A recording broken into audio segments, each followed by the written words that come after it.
our given data. According to Pag-asa, last April 30, 2023, the heat index recorded in the 14 monitoring stations are the following.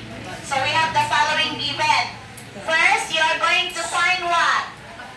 Ano yung hahanapin natin? Ano yung pinakauna? Mean. Based on the table, what is the mean? So this is the formula in finding the mean.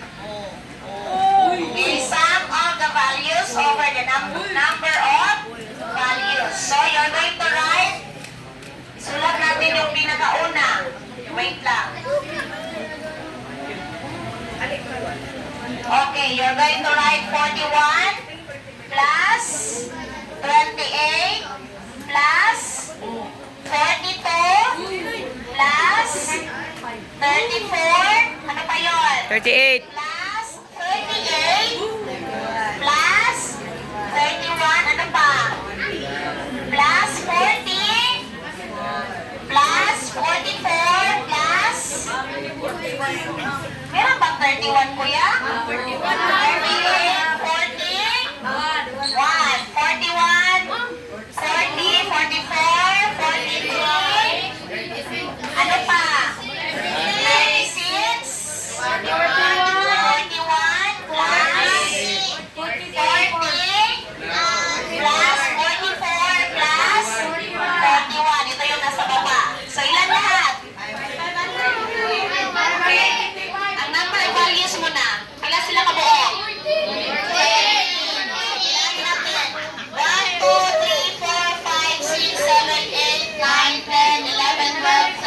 14.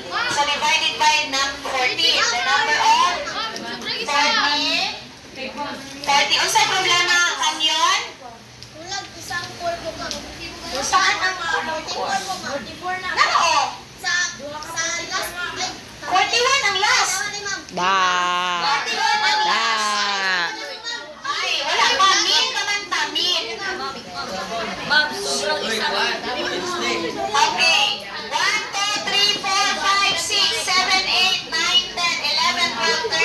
14.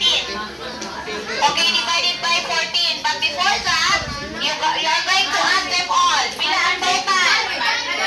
Okay, 553. Mali ta. Divided by 14?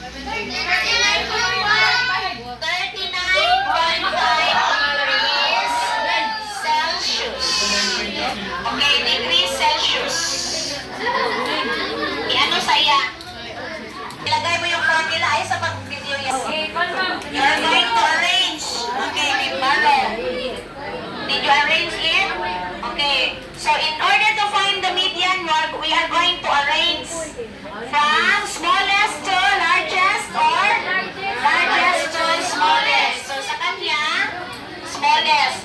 So 28, 34, 36, 38, 40, 41, 41. Ilan ang 41? Okay, dalawa ang 40. Okay, so 41. Ilan ang 41? 1, 2, 3 lang man.